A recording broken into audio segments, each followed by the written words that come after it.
social justice warrior. Why do you look like someone canceled your Wi-Fi? It didn't cancel my Wi-Fi. It canceled my faith in humanity. That's a big sentence. What happened? So I started this program at school. New students, kids who don't speak English that well, kids who sit alone, everyone gets buddy. We help them find their classes, eat with them, talk to them. I thought it was a great idea. We had a sign-up sheet, 20 volunteers. It looked amazing for like 2 days. Then what? Then soccer practice, homework, drama club. Sorry I'm busy. Sorry it's awkward. Half of the buddies just stop showing up. I try to cover for everyone, but I can't be everywhere. Yesterday, the 7th grader from another country was waiting alone. His buddy just forgot. He looked like he wanted to disappear into the floor. That hurts. Yeah, makes you wonder what's the point. Everyone talks about inclusion and community until it's not convenient. People say, we care about the weak, the new, the outsiders. But then in real life, it's like, sorry, I have practice. So you tried to build a tiny, fairer world in your school. And you discovered it's complicated. Understatement of the year. Maybe it's time you met someone who tried to build a fairer world for a whole country with basically no money. Let me guess, short guy, wild hair, slightly obsessed with books. The very same. Come on. When the state of Israel was born, it didn't come with a giant bank account. Imagine starting a country with hundreds of thousands of new immigrants, not enough houses, not enough food, and oh yeah, 5 armies attacking you. So, harder than organizing a buddy system. A little bit. Okay, but where's the fairness part? This just looks like everyone is miserable together. That was the challenge. Ben-Gurion and his government had to decide, how do we divide the little that we have? How do we build a society that's not just about survival, but also about justice? And on top of all that, Ben-Gurion had this crazy idea that the real treasure of the country wasn't in the ground, it was in the people.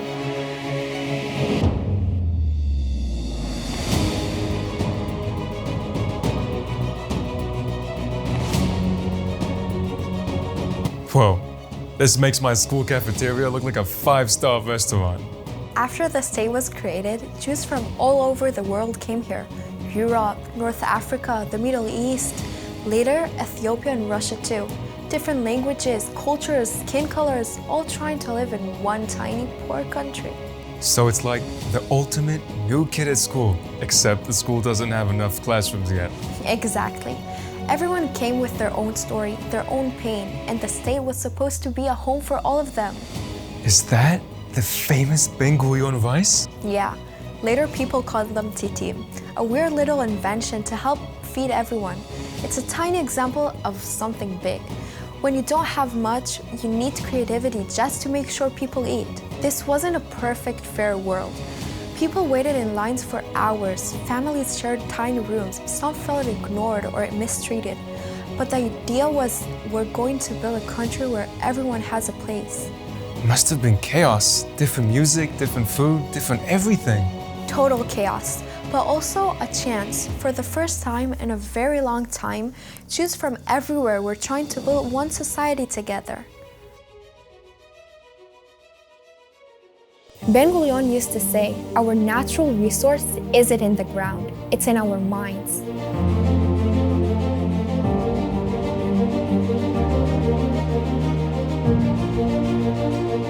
Wait, they barely had enough to eat and they're building schools? That was Ben-Gurion's biggest bets.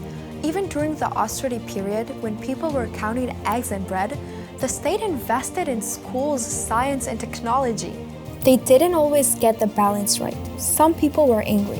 Why are we building labs when my kids are hungry? Those are real painful questions.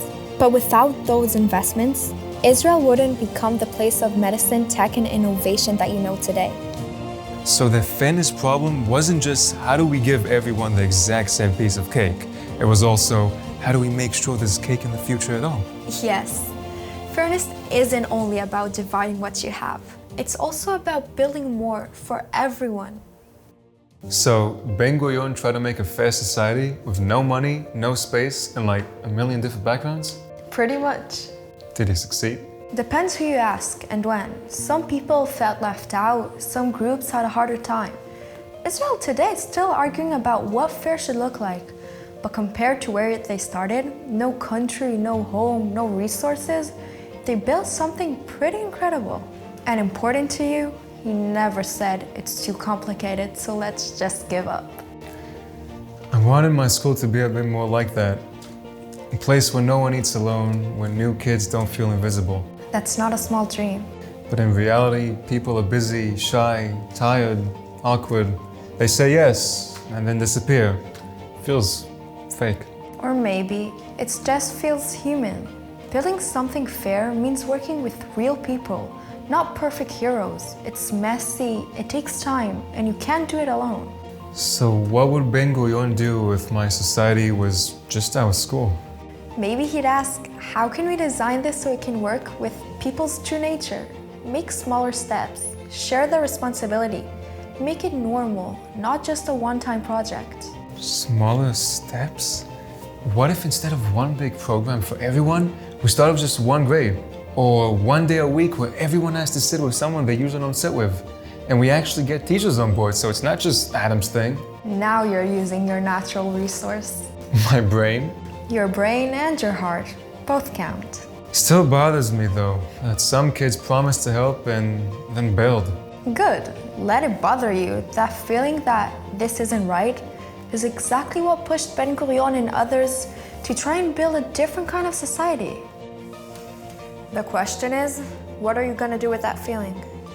I guess complaining won't build anything. I need a better plan.